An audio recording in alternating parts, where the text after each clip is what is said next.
Before some time, I have shared the whatever are the lectures recorded. I have already shared the links of that recorded lectures. So, if anybody has missed their lecture at any moment of time due to some reason, they can go for the lecture videos. If you don't want to see that entire content, then of course short videos are also can be visible on YouTube channel. So for the recorded video lectures, theory lectures that we have conducted, the another YouTube channel is there, and for the short videos, summary kind of videos, another YouTube channel is there. One is Arushi, another YouTube channel is Engineering Physics. Okay, so whatever suits you, whatever creates interest in you, you can refer any of the channel for physics related study. Okay, links are already shared with you, so I think no problem in that. So crystal planes, here you can see, so like this various kinds of crystals planes are possible, and that crystal planes one need to know while studying any crystal structure. Okay, so next to that we have to see the Miller indices. Okay, so before going towards Miller indices, I'll suggest to you that draw these diagrams, or at least take a screenshot, and drawing you can do afterwards. Just a second, I think this line is not much visible to all of you. I need to arrange this one, so just a second.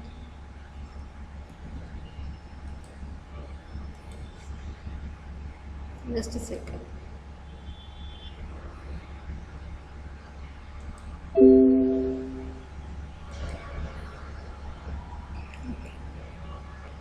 So I think that is not possible. Is there any doubt up to this? Whatever crystal coordinates and planes we have mentioned, if you are having any problem, you may ask. No. So any crystal, any unit cell, so how we have to remember all that things? Crystal structure is nothing but the atomic arrangement. So how are the atoms arranged? So basic building block is nothing but the unit cell. In unit cell we have to see on x-axis where is the atom, on y-axis where is the atom, on z-axis where is the atom. So to calculate that you should know the coordinates. Now to do the analysis of that structure, one need to know the Miller indices, and to understand the Miller indices, crystal planes is the important concept. Now here to understand the Miller indices. Now Miller indices, here you can see the definition. These are the methods of describing orientation of plane or set of planes within a lattice in relation with the unit cell. So whatever is the orientation of a particular unit cell in particular plane, say in xy plane, in yz plane, or in xyz plane, so that can be determined with the help of Miller indices. Like you might have taken x, y and z indices for any of the structure while studying some geometry with respect to mathematics. Okay, so like this, here we have to find out Miller indices in order to understand the orientation of lattice points in particular unit cell. Now how to find out Miller indices? For that, one procedure is mentioned, and that procedure constitutes certain steps. So first step to determine the Miller indices is you have to take the x, y and z intercepts of any of the system. Okay, suppose here certain planes are mentioned. You can see here a 200 plane is given, here 100 plane is provided, then here 110 plane is provided, here 111 plane is provided. And to give you more understanding with respect to this, another plane is provided. Here you can see along the x-axis it is having the point 3, on y-axis it is having the point 2, on z-axis it is having the point 2. So basically with respect to x, its x coordinate is 3, y coordinate is 2 and z coordinate is 2. So how we have got that position, that we have seen in crystal directions. So in order to find out the orientation, we need to go for the Miller indices.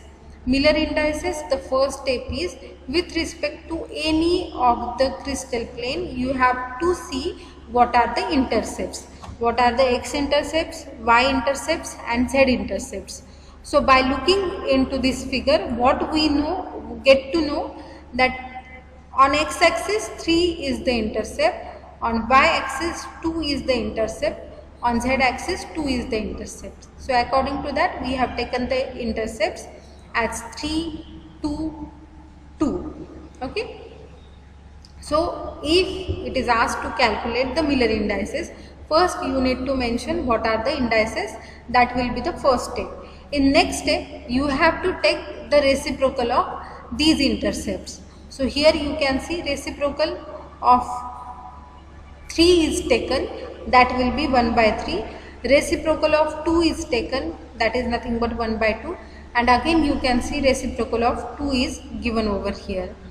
Next to that, you have to take LCM of these particular entity. So 1 by 3, 1 by 2, 1 by 2, we have to take LCM of these 3. So in order to take LCM, we need to multiply these 3 factors with one particular number. So what number suits here in order to take the LCM? With which number we need to multiply over here, so 6, that denominator will be same. Yes, 6, ma'am. 6. So by multiplying this factor with 6, what you will get? 233. So putting that numbers into a square bracket, you will get the Miller indices. Okay. So it is one kind of normalization that is done in order to see the orientation of a plane or various kinds of plane within the lattice with respect to unit cell. Okay. So simple is the procedure. First you need to see what are the coordinates or intercepts at x, y, z. Write down that intercepts. Next to that, you have to take reciprocal of that, then normalize the denominator by taking LCM, and you will get the Miller indices. Okay. So that is the procedure. Now if I ask you the simple example, calculate the Miller indices of this particular plane, 1, 1, 1 plane, what will be the answer? What will be the Miller indices?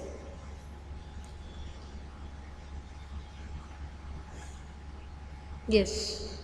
No, ma'am. Repeat this procedure. First write down the intercepts, then take the reciprocal and take the LCM and give me the answer.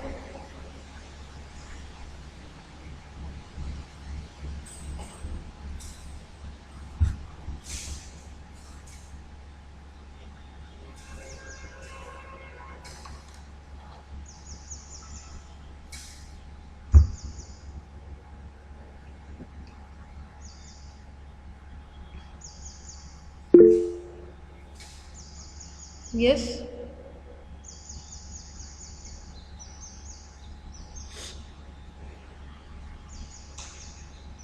Very simple example is there. So very quickly, 1, 1, 1.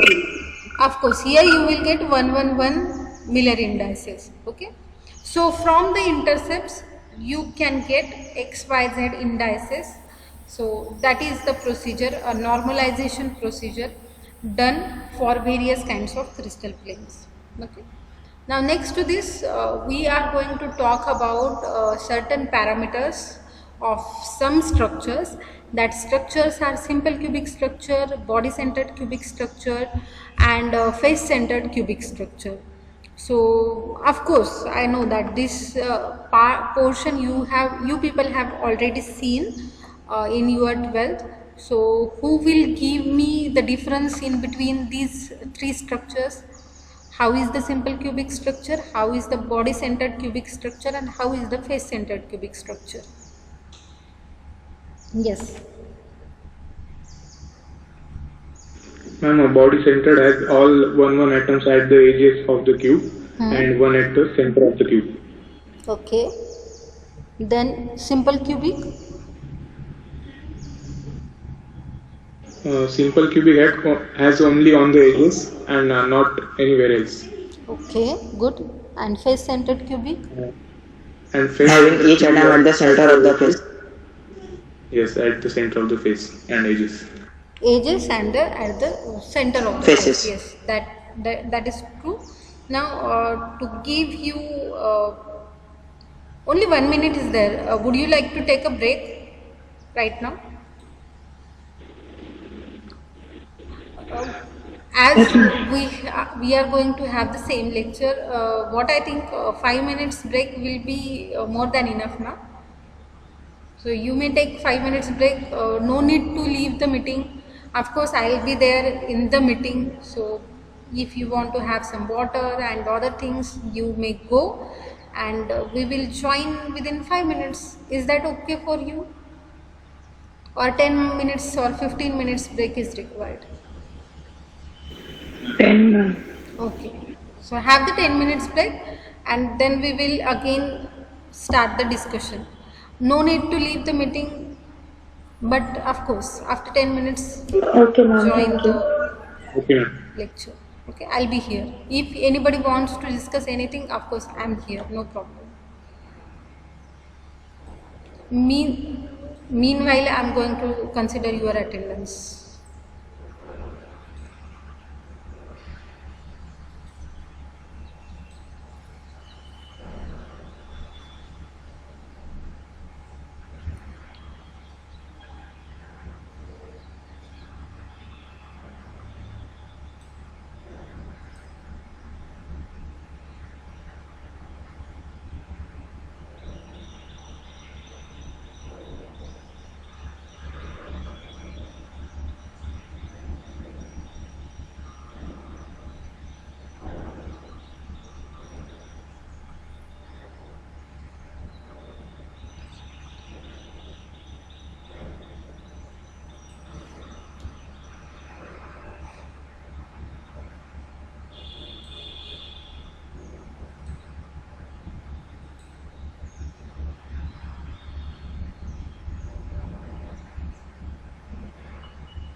Yes, shall we start?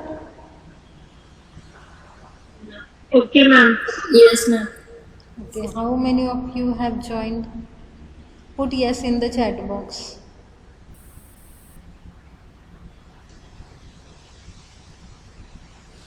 Okay. Okay. Good. Good. Okay, so this lecture will be related to the simple cubic structure, base centered cubic structure, and face centered cubic structure. Now, basically, depending upon the atomic arrangement, of course, this dividation is done, and it is not like that ki only these three types of atomic arrangements are there. Basically, there are 14 kinds of arrangements that are possible. Out of that, we are going to study only three. Now, in these three, as you people have mentioned, the atomic arrangement is in a particular manner. In simple cubic, whatever are the atoms, they will be at the corners of that cube.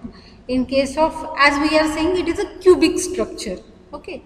In case of body centered cubic structure, there will be at the corner, atoms will be at the corners. At the same time, one will be inside the body, inside the cube.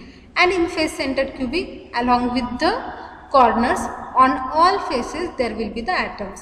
Now here in this lecture we are going to talk about the coordination number in each case. Then we are going to discuss about the atomic radius of each entity, and then we are going to talk about atomic fraction. But before going towards that point, I would like to show you part of one video, and after that we will start the discussion. Okay, so just a second.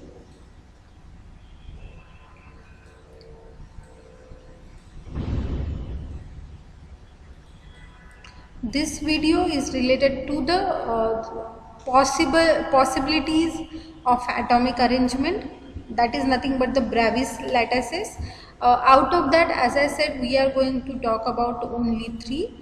So how the arrangement of that three is there, that is shown over here.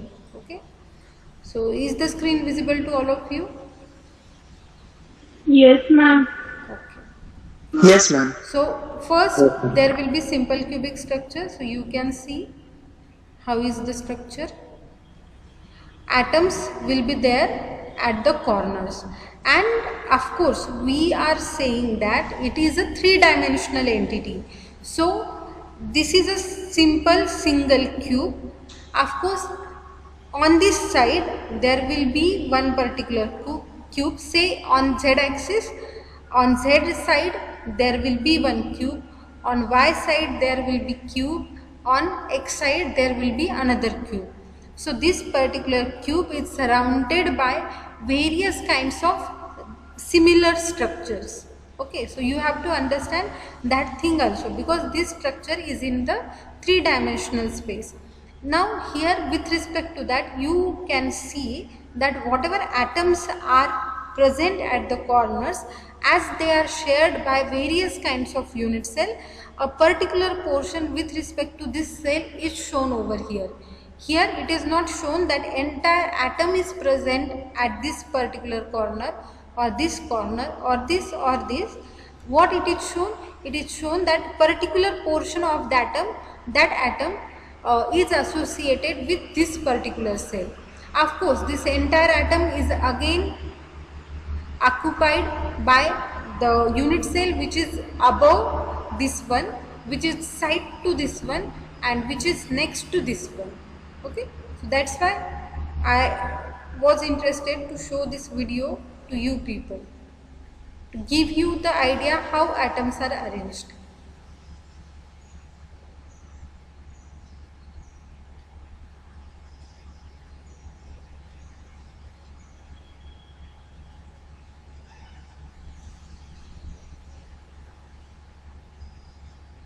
So this was the structure related to simple cube.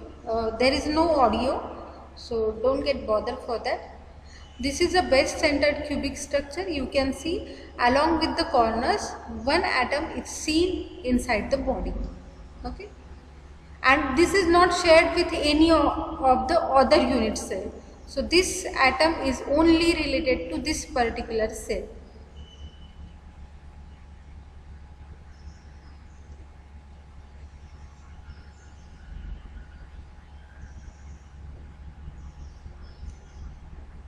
And of course, this is not in contact with any of the atom. That also you can see over here. Now the face-centered cubic structure, you can see with corners at each faces there is a atom, and this atom is also shared with another unit cell on this side. So half portion is considered for the given unit cell. Okay, so here you can see at this face atom is there, at this face atom is seen, this side is also atom, here is also atom can be visible. So like this. Okay. So these are the 3 unit cells that we have to understand in total. Okay. So simple cubic structure, as name suggests, it is a cubic structure and it is very simple in nature, because whatever are the atoms that are present at the corners of the unit cell. Now basically, to have the simplicity, it is a very difficult thing, that simplicity will be there in the nature. So only one element, that is polonium, can be seen with this particular structure. Okay, so rest of the element, they doesn't show the simple cubic structure. And basically, if we see in 3-dimensional, you can see such kind of structure will be there, but of course atoms are also associated with other unit cell that we need to consider. Now as I said, with respect to these structures, we have to determine coordination number, atomic radius and atomic packing fraction. So first I would like to ask you, do you have any idea related to the coordination number? What is coordination number and how it is determined? Is there any idea? If this structure is provided to you and it is asked what will be the coordination number of atom in the simple cubic structure, what will be the answer? Yes.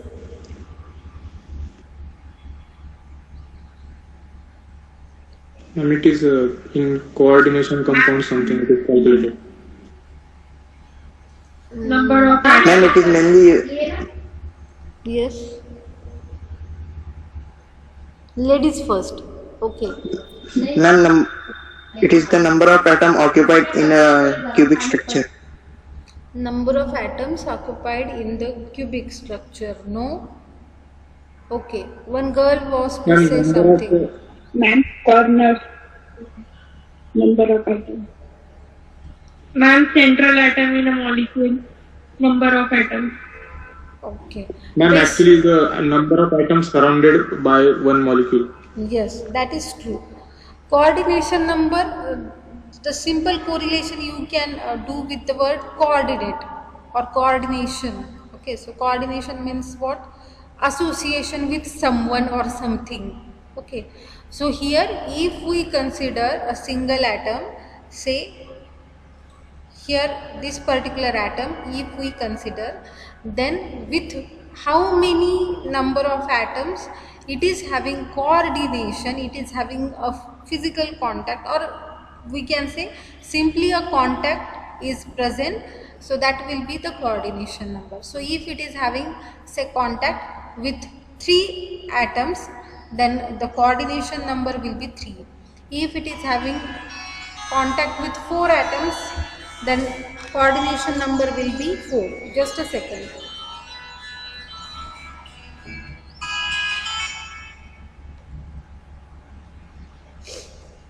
Okay, so do you know what is the coordination number with respect to simple cubic structure? And is it 8? No. And See, it is here 5. to give you the idea related to coordination number, one more image is provided. Okay, so what we will consider, Ma'am, 6. yes, 6 is the correct answer. So in a Yes, ma'am. entire lattice, if we consider any of the atom, then with how many number of atoms it is having coordination, that can be detected with the help of coordination number. And here you can see in simple cubic structure, basically a single atom is in coordination with 6 more atoms. Okay, 2 on this side, 2 this side, 1 above, 1 below. So according to that, coordination number for simple cubic structure is 6. So if you consider any of the simple cubic structure, this parameter will be constant one. Okay, there will not be change if some other cubical structure is seen. Of course, for simple cubic structure only one example is there, but even if we go for base centered cubic or FCC structure, there will not be any change in the coordination number. Coordination number is the fixed entity that is fixed for any structure. Okay, so here you can see for simple cubic structure the coordination number is 6. Now we have to see the atomic packing factor. Atomic packing factor for simple cubic structure, the value is provided, but before getting to know how that value is there, I would like to ask you, what is atomic packing factor? Do you have any idea? Yes, ma'am. It is a total volume. It is a total volume by the volume of the unit cell. Total volume by the volume of unit cell. Okay, so basically if you can get the meaning of the each and every word provided over here, you will get to know the significance of this particular. Ma'am, it is mainly efficiency of packing of an atom in a particular crystal structure. Yes, that is also true. So efficiency, that will be in percentage. So once you get atomic packing factor, you can find out the efficiency. So basically, as I was saying, that you have to understand the meaning of each and every term provided over here. So atomic, it will be related to atoms, and we need to consider their packing in particular structure. So how they are closely packed with each other or they are loosely packed with each other, depending upon that you will get the atomic packing factor. So how they are arranged, how they are coordinated with each other, depending upon that you can get the atomic packing factor. Now to calculate the atomic packing factor, the formula is there: volume of atoms in unit cell divided by volume of entire unit cell. Okay, so for the calculation of atomic packing factor, the formula is like this. I suggest write down this formula in your notebook. So formula says, first you need to see volume of each and every atoms that are associated with particular unit cell divided by volume of entire unit cell. Okay, so can you give me these values? What will be the volume of unit cell? If we have to talk about this structure, then what will be the volume of unit cell? Do you have any idea, or can you guess what will be the parameter? As we are saying, Volume of a it is a cube is the cube. volume of unit cell.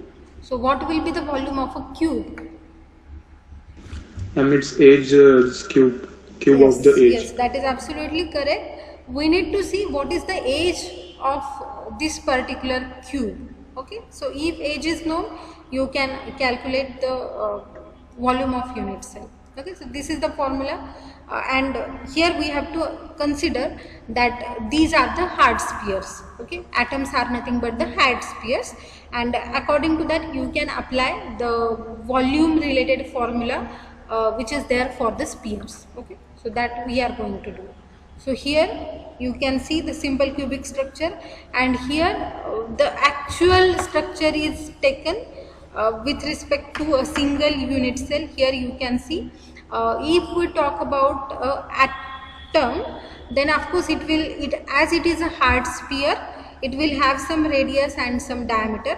So first we will see the A is nothing but the edge of the cell, edge of the cube, because here we need edge of the cube in order to calculate volume of unit cell. As we are talking about the cubical structure, we should know what is the edge of that cube. So that edge we are going to consider as A. Okay, so the A parameter is provided over here. Next, we should know the radius of the sphere. As we are saying, here the entire length is nothing but the A, and you can see two atoms are connected over here next to each other. Okay, so basically half of that A we can consider as the radius, atomic radius over here. If this is one particular atom, then of course this will be a radius, this much portion will be radius, entire length is A, so half of that A can be considered as a radius, atomic radius. Okay, why that atomic radius is important, that we are going to see now. Next to that, here what is said in the numerator, of course the denominator term, as we know A is the edge of the cube, so denominator we can say A cube will be the denominator, volume of unit cell, that will be A cube, and that value we can put it in a denominator. Now in order to calculate the numerator term, what is given in the numerator? Volume of atoms in a unit cell. Okay, so whatever are the atoms in that unit cell, we have to consider the volume of that one. Okay, now in order to know how many atoms are there in the unit cell, here you can see one formula is there. Here you can see there are the 8 corners. Okay, so 8 number is provided here. Then that 8 atoms, they are shared with another 8 positions. Okay, so this is shared with another position, this is shared with another position, same is here, same is here, same is for each and every atom. Okay, so here we can calculate number of atoms per unit cell, that will be 8 multiplied by 1 by 8. So what will be the value? 1. Of course, 1. Means here in simple cubic structure there is only one atom per unit cell. Okay, so one atom is associated with any of the unit cell of simple cubic structure. Now we have to calculate volume of that one atom. So what will be the volume of atom if we consider it as a hard sphere? So what is the formula? Formula for calculation of 4 by 3 pi r cube. 4 upon 3 pi r. Yes, that is 4 by 3 pi r cube. Okay, so number of atoms present over here is 1. So we are going to write 1 multiplied by volume of hard sphere is 4 by 3 pi r cube. R is nothing but this atomic radius, that is nothing but 0.5 A. Okay, so it's cube. In denominator, volume of unit cell, which is nothing but a cube. So for cube, volume is A cube. Side, it's cube, or edge, it's cube. So this will be the formula for the calculation of atomic packing factor. So quickly I'll suggest find out this particular entity, what you will get if this formula is provided to you. What will be the answer? APF is equal to 1 multiplied by 4 by 3 pi 0.5 A, its cube, divided by A cube. What will be the answer? 6.28 upon A square. Okay, calculate in total. You should get this value. Okay, And A's value is not given. but A cube will get cancelled out. Huh? Yeah. In numerator there is A cube, in denominator also A cube is seen. So that value will get cancelled out.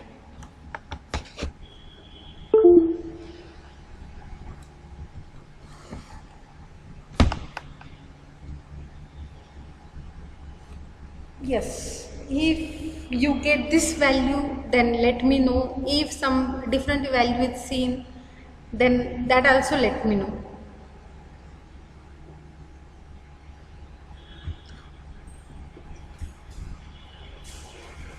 Got the answer?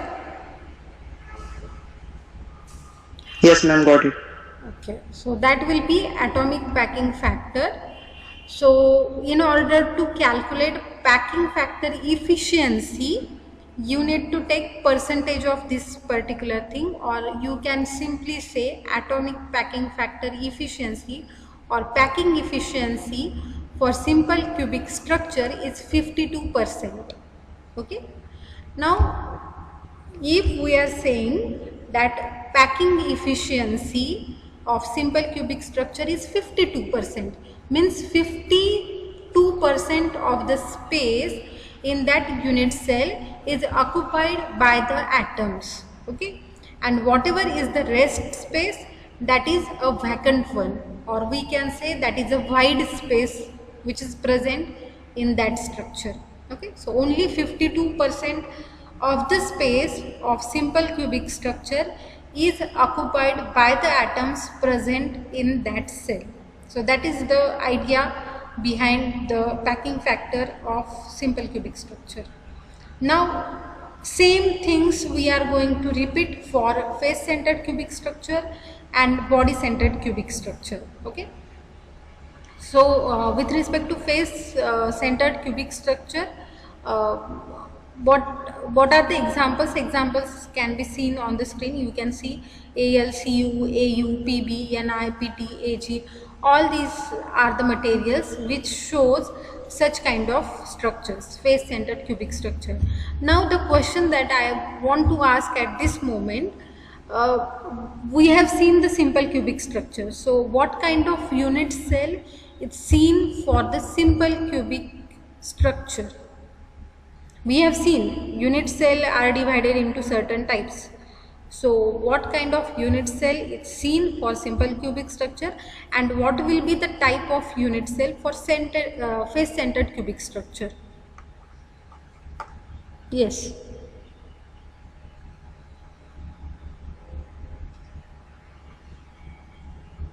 Have you got my question? Ma'am, repeat it once again. At the start of today's lecture, we have seen types of unit cell. Is that clear? We have seen the types. Yes, ma'am. Okay, what were the types? What were the types of unit cell?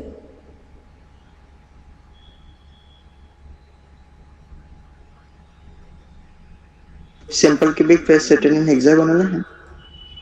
I am asking about unit cell type. Very first figure that I have shown with respect to today's lecture, morning's lecture.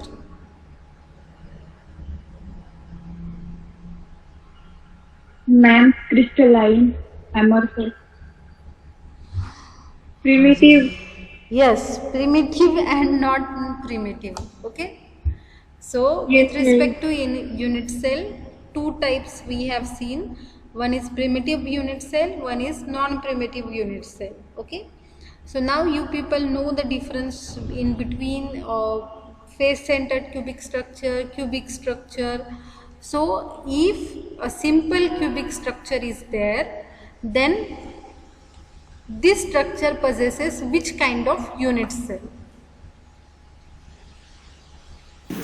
Primitive.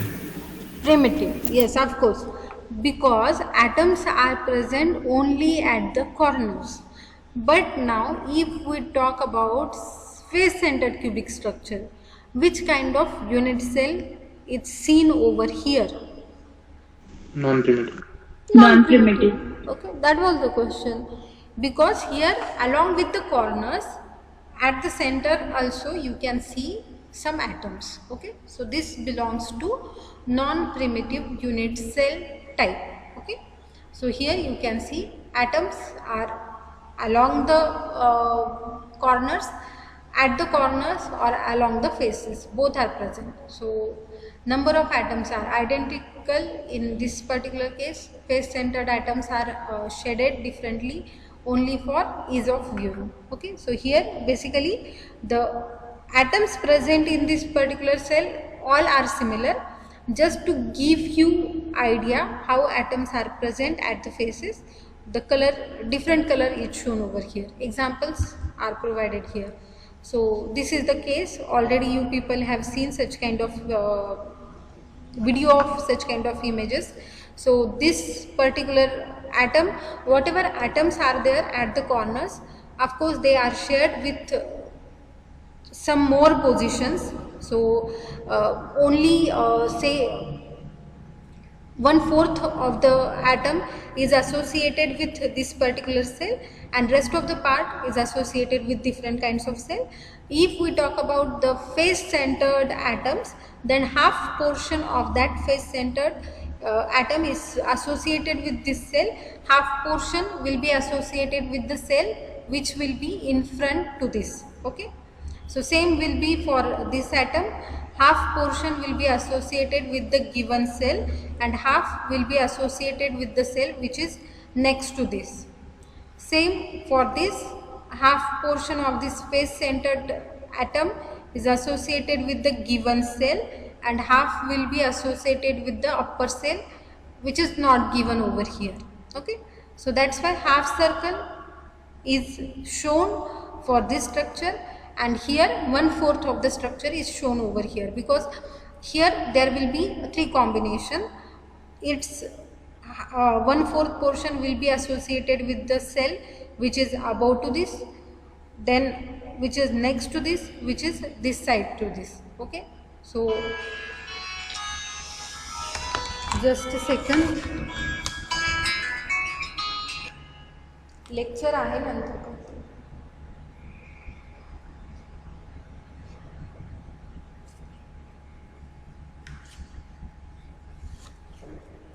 Okay, so this is the structure of simple face centered cubic structure, FCC structure.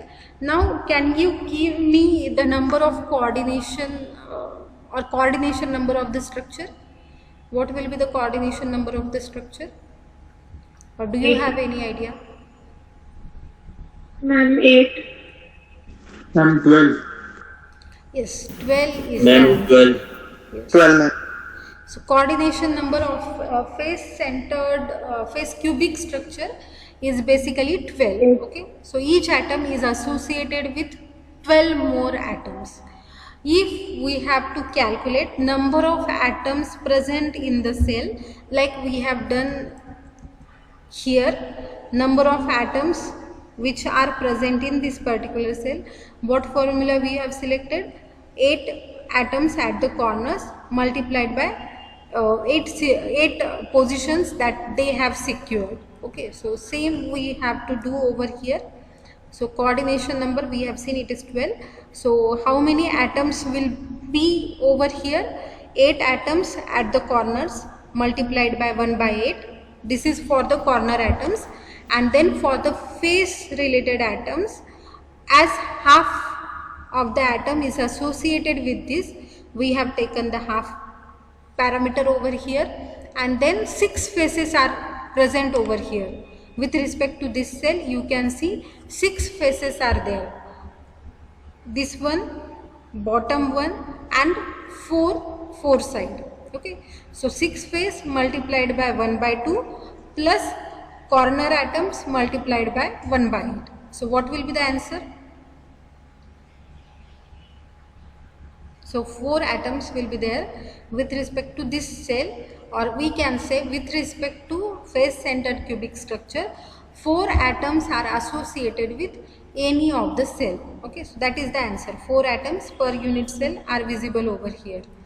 Now we need to know atomic radius. Okay, so atomic radius and of course atomic packing fraction. So do you have any idea how is the atomic packing factor number for this cell? Yes, Are you people present in the meeting? Yes, ma'am. Okay. Yes, ma'am. I thought I have lost the connection. Okay, so again here we have calculated this parameter, how many atoms are present with respect to this cell. So 4 atoms are associated with this cell. Is there any doubt up to this? No, ma'am. Yeah. Now we have to calculate the atomic radius and then atomic packing factor. Okay, so atomic radius in this case will be root 2a by 4. Okay, so these are the calculations. To how that calculations are there, that you can see with the help of this figure. Okay, so in figure this factor here is nothing but the 2, under root 2 by a divided by 4 is the atomic radius for the structure. Then same formula you have to use in denominator, volume of a unit cell. Again a cube is present, so denominator factor will be a cube. Here we know that 4 atoms are associated with each and every cell, so 4 number is provided, and again we have to take the volume of unit cell. So volume of atoms in unit cell, that is nothing but 4 pi 3 pi r cube. Okay, so r is here root 2 a by 4. So if you calculate this thing, what will be the answer? Any idea? Or just you can go for the calculations. A cube and a cube will get reduced over here. Ma'am, 0.74. 0.74 is the answer. So atomic packing factor for cubic structure, face centered cubic structure is 0.74. And what will be the packing efficiency? Packing efficiency.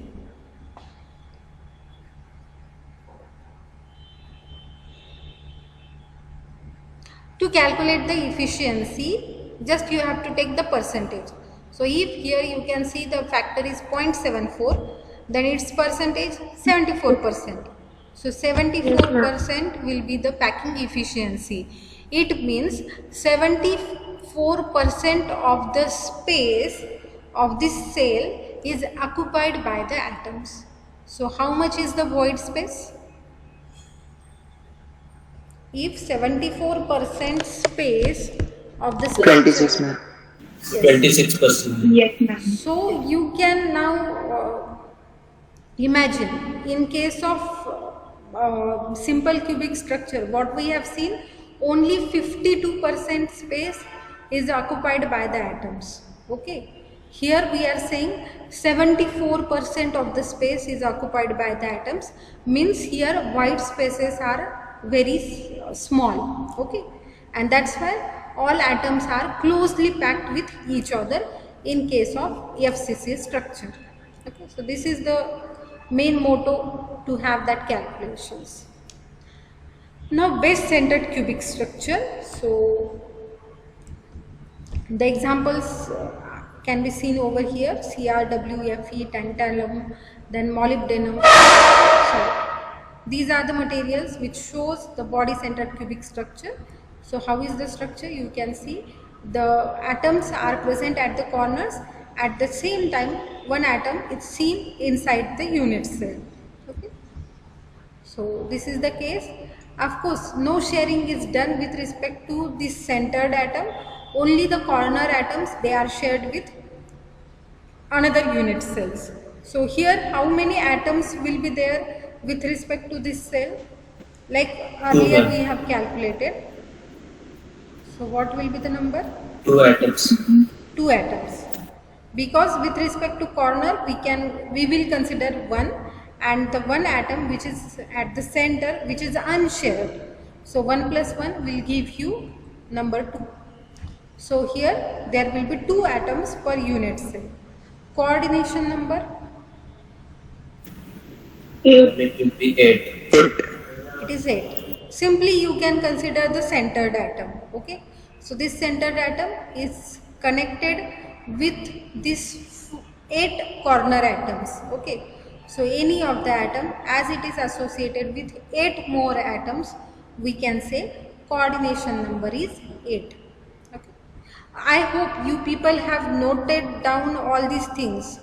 Coordination number for each and every structure, then atomic radius, packing factor, because of course whenever exam will be there, with respect to these numbers there will be the questions. Okay. So if you have not noted, of course you have to Yes, note ma'am. down. So now how will be the atomic packing factor, that we have to see. So here the structure is seen. Again you need to use the formula. Here the atomic radius will be root 3a by 4. Okay. So if you do these calculations, then what will be the answer? 0.68. 0.68. Okay. So how to calculate atomic radius? For that you can see this particular formula. Apply the knowledge of trigonometry, you will get this particular value. And if we talk about the atomic packing factor, then atomic packing factor is 0.68. Okay. So packing efficiency will be 68% for this particular structure. Means 60% of the space of that unit cell is occupied by the atoms, and rest of the space is a free space, that is a void space. Okay. So if you have not noted the earlier things, then either take a screenshot or draw this particular table in your notebook, which will give you idea related to unit cell volume of each and every structure, then number of atoms present in each and every structure, coordination number, how is the atomic radius, how is the packing factor, and what are the examples. Okay. So all these things are summarized in this particular table. Okay. So I'll give you 2-minute time for drawing of this particular table. Once you complete, just let me know.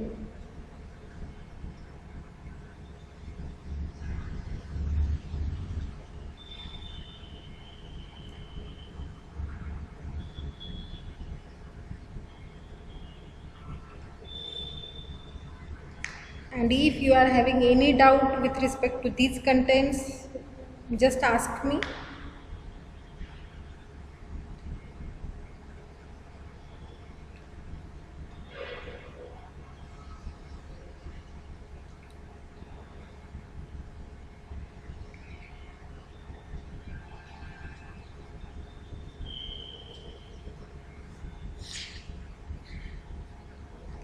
If your examinations are online for this semester, then take it from me, you will get at least 2 to 3 questions based upon this particular table.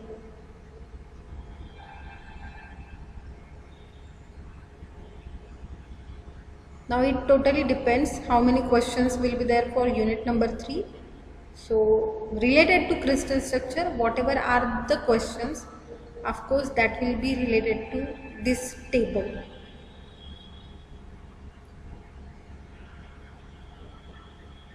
So if with understanding you remember this table, of course if just only you do without any logic, if you try to remember, it will be problem. There are chances that you will get confused at last moment, but with understanding, if you remember the entities, then it is very easy. You can see simple cubic structure, body centered cubic structure, and FCC structure. Coordination number is increasing. Okay, number of atoms are increasing. Atomic radius is also having some inclination towards the increase, and packing factor is also increasing. So simple are the values 0.52, 0.68 and 0.74. Okay, so done with the table. Yes or no? Yes. Yes. Anybody want to say something? Okay. Now next to this, some examples are given in your syllabus. Like whatever we have seen, 3 structures. Based upon that, now we are going to see the NaCl crystal and diamond crystal. Again, maybe these things you people have seen already.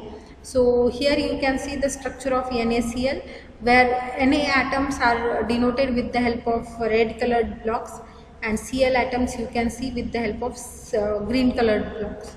So how is the arrangement that you can see, and if you see it carefully, then it is a face centered cubic structure. Okay, so basically here with respect to each unit cell, there are 4 ions of sodium which are associated over there, and basically if we talk about directly, I am going to show you how is the atomic radius and all the coordination number for NaCl is 6, and its atomic radius you can see it is A by 2, and the value of atomic packing factor is, of course, it will be in the range of 0.74. Okay, so that is the NaCl crystal structure. And if we talk about the diamond crystal structure, again it will be a face centered cubic structure, because you can see the atomic arrangement is little bit tricky for diamond crystal. Along with the corners, of course, at the faces there will be some atoms, but their arrangement is little bit tricky, and due to that arrangement only, basically diamond is considered as the hard material, because you can see very complicated structure is there, and all atoms are associated with each other with a strong bond, and it is a hard structure considered till date. Okay, so total number of atoms in the unit cell are 8, and the coordination number for this is 4.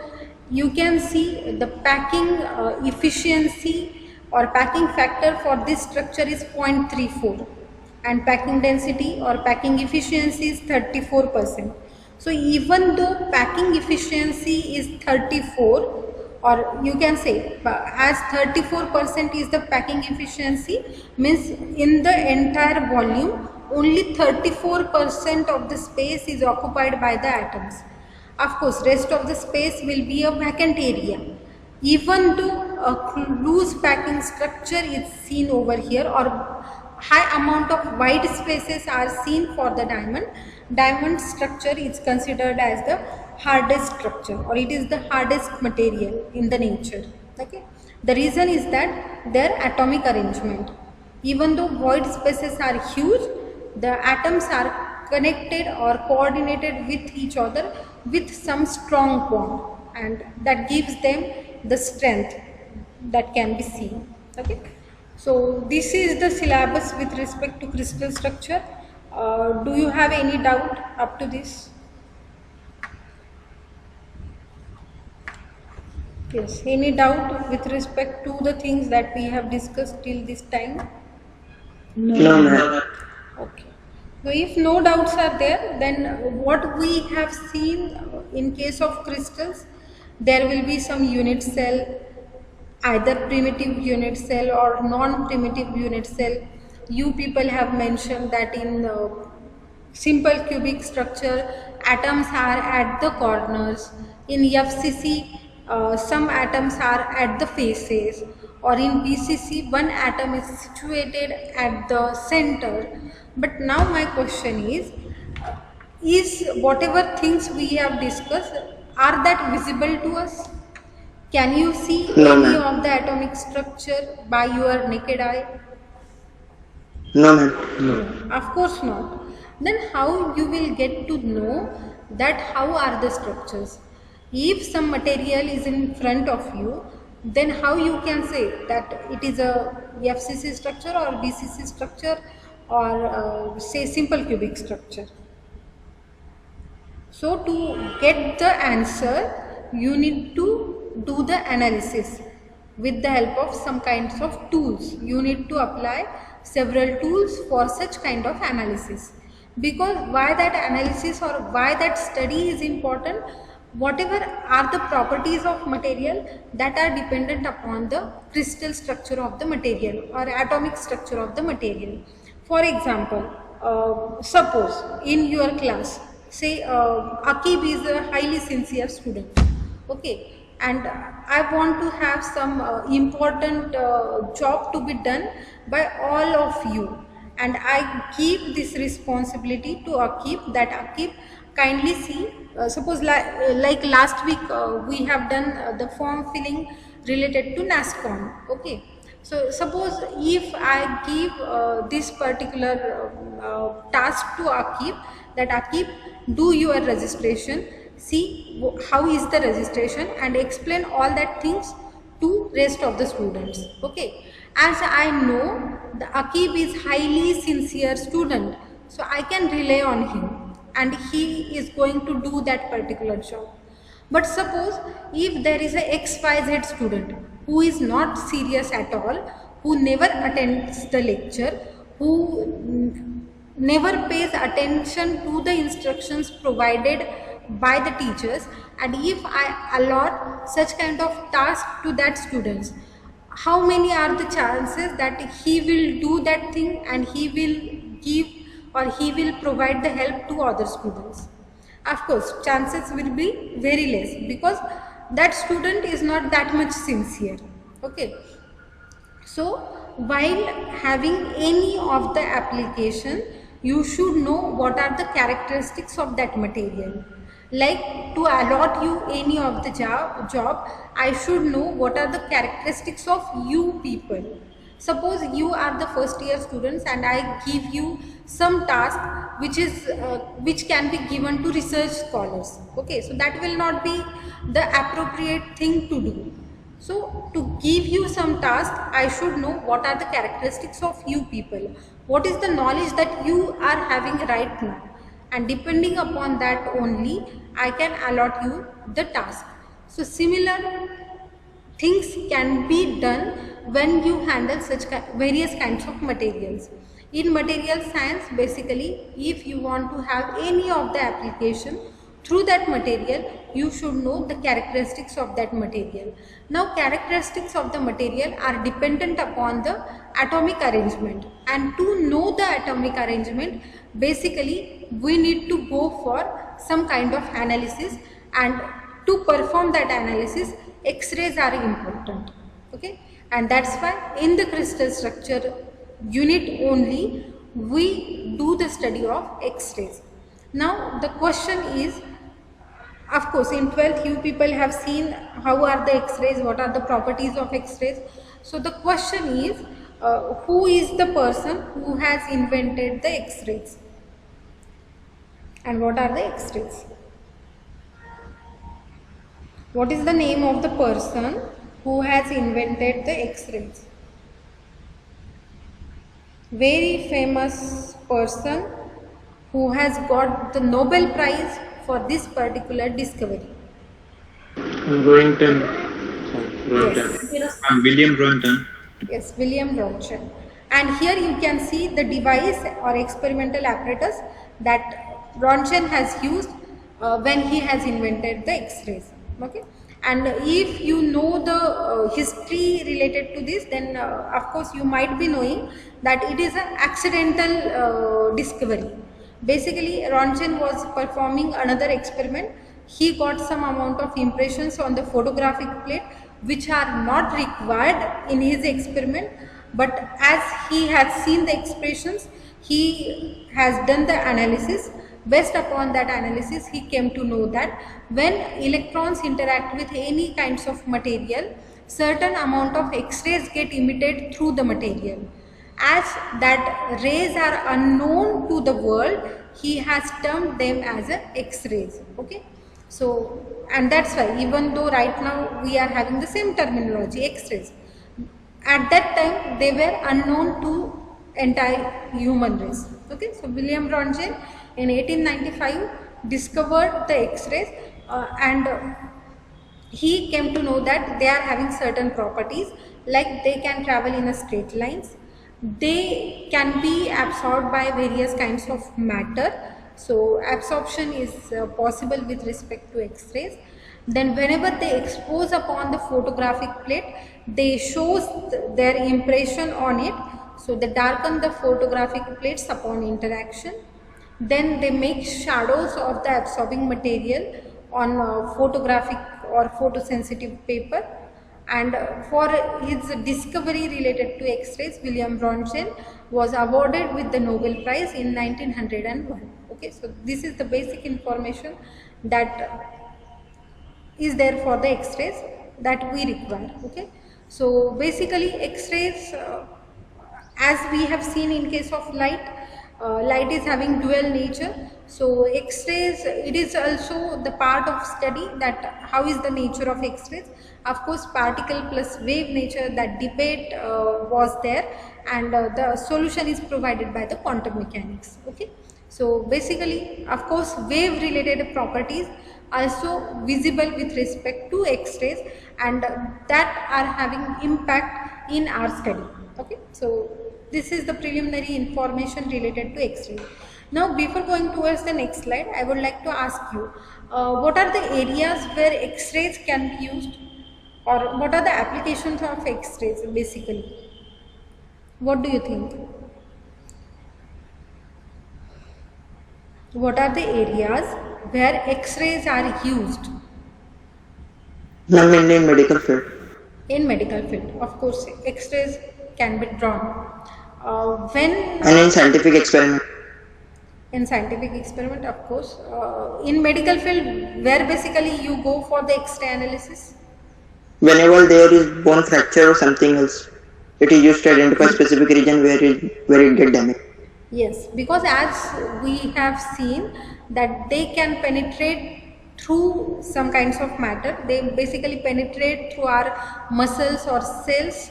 That penetration is possible, but they can't get penetrated by the bones of our body. Okay, so whenever some bone related damage is there, so one can go for the X-ray analysis. Okay, so basically they penetrate the muscles and cells of our body, and they gives us the impression of the bone related damages on the photosensitive paper. Okay, so that is medical field is the well known example as far as X-rays are concerned. Then in research field, of course, in material science, X-ray analysis is of high importance. So if you want to become a researcher, you should know how are the X-rays and what are the properties of X-rays. Is this particular figure familiar to all of you? Yes, ma'am. Have you ever seen this figure? Yes, ma'am. If yes, where and why you have seen this image? Ma'am, this image is seen in the communication system of the physics chapter of 12th standard. Okay, and what is the name of this particular figure? I want answer from any other student. I don't want answer from the Akib, because he is the only person who gives the answer. Any girl student can give me the answer. And electromagnetic spectrum. Yes, it is nothing but the electromagnetic spectrum. We have seen this particular image at the start of our engineering physics course. So the first point in our syllabus was the electromagnetic waves and spectrum. So as you can see over here, X-rays is the part of electromagnetic spectrum. So you can say that X-rays are nothing but the electromagnetic waves. Okay. So that frequency and wavelength can be seen over here. Wavelength is in the range of 10 to the power minus 10 meter, means in the range of angstroms the wavelength will be there. And if you find out its correlation as per as size is concerned, or this wavelength is concerned, then that correlation can be done with the size of atom. Okay, so here you can see the atom is given, means whatever is the size of atom, related to that this X-rays will have their wavelength. Okay, so the wavelength of X-rays and atomic size, these two entities are comparable to the each other, and this is the main thing that you need to consider while studying the crystal structure. Okay, so this is the important thing that you have to keep in your mind. So we are going to talk about this particular thing in detail. Now, to understand the crystal structure, of course, as a tool, we are going to use the X-rays. But how X-rays are created? For that, you should know this particular thing. So, whenever generation of X-rays is required, what is the procedure. You should have to hit the target with some beam of electrons. So any of the material, if that material is interacted with beam of electrons, possibly, or there are the chances that X-rays will get generated over there. Now how this interaction will be done? So to have that interaction, either we need to use accelerating electrons or deaccelerating charges or electrons. Okay, so an accelerating or deaccelerating charge radiates the electromagnetic spectrum, or that radiates the electromagnetic radiation. Okay, so how is the interaction? That it's shown with the help of this figure. So just a second, how much time is remained with us? We are having 5 minutes time. Okay. Basically, whenever a X-ray analysis is done, you need to have highly accelerating or deaccelerating electrons.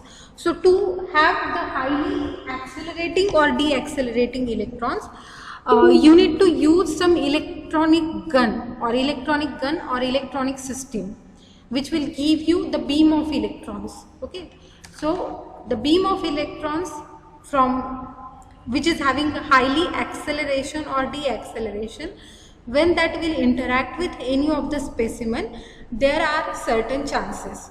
One chance will that these electron will get absorbed into the material. So absorption of electron is possible at that particular moment. Then there are chances that these accelerating electron, they are having high amount of energy, and due to that high amount of energy, they will penetrate the specimen and there will be a transmission of electron. Okay.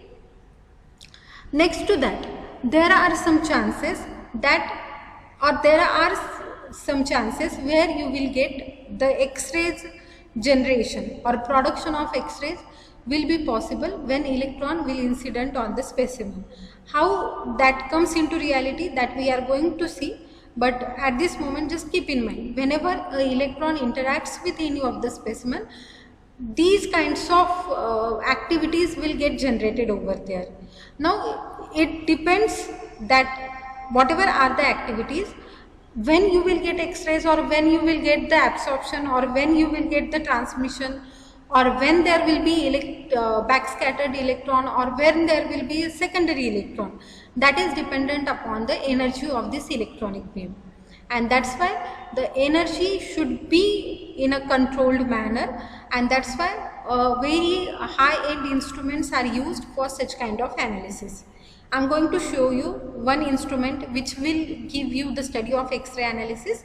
But of course, with respect to each and every term provided on the screen, various kinds of equipments are available with which you can generate such kind of things, or with which you can study these kinds of parameters. Okay, so for now you have to keep in mind, whenever a highly accelerating or deaccelerating high energy electron beam will interact with the specimen, there are some chances that X-rays will get generated over there. Along with X-rays, other effects are also possible over there. We need to control all that things. Okay. So our focus is the X-ray generation. Now with respect to X-ray generation, there are two types. Okay, or X-ray spectrum are divided into two types. One is continuous X-ray spectrum, another one is characteristic X-ray spectrum. Okay, so continuous X-ray spectrum and what is characteristic X-ray spectrum, that we have to see now. Of course, very less amount of time is with us, so we will see one video and another video that will be seen in the next lecture. Okay, so I'll first check what is the time period of that video. Depending upon that, we will do that. Our students, this Only 3 animation minutes and this video is there. would help you to learn physics even more easier and better. So just we will go for this video and then we will stop for the today's lecture. just see what are the things happening over here, and related to this discussion we will do in the next.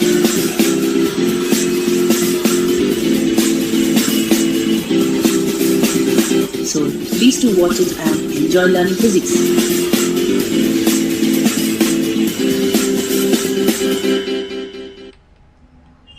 X-ray spectra, continuous and characteristic X-ray spectra. The spectrum from an X-ray tube contains two distinct parts. Continuous X-ray spectra. It consists of radiations of all possible wavelengths from a certain lower limit to higher values continuously, as in the case of visible light. Origin: continuous X-ray spectra. X-rays are produced when high-velocity electrons strike the target material of high atomic number. It has also been mentioned in the production of X-rays that most of the energy of the electrons goes into the heating of the target material. A few fast-moving electrons penetrate deep into the interior of the atoms of the target material and are attracted towards the nuclei by the attractive forces of their nuclei. Due to these forces, the electrons get deflected from their original path. As a result of this, the electrons are decelerated, and hence energy of the electron decreases continuously. This loss of energy during retardation is given off in the form of X-rays of continuously varying wavelength. The X-rays consist of continuous range of frequencies up to a maximum frequency nu max or minimum wavelength lambda minimum. This is called as continuous X-rays. The minimum wavelength depends on the anode voltage. If V is the potential difference between the anode and the cathode, EV is equal to h nu maximum, that is equal to hc by lambda min equation 1400 divided by V angstrom. Okay, so basically my interest was to show you the animation which will give you the idea that how X-rays can be generated. So one thing that you have seen is the continuous X-ray spectrum. Another type is there, that is characteristic X-ray spectrum, that we are going to discuss in next lecture. Okay, so if you are having any doubt, then you may ask, otherwise you may leave the meeting. So time is over. So is there any doubt? No.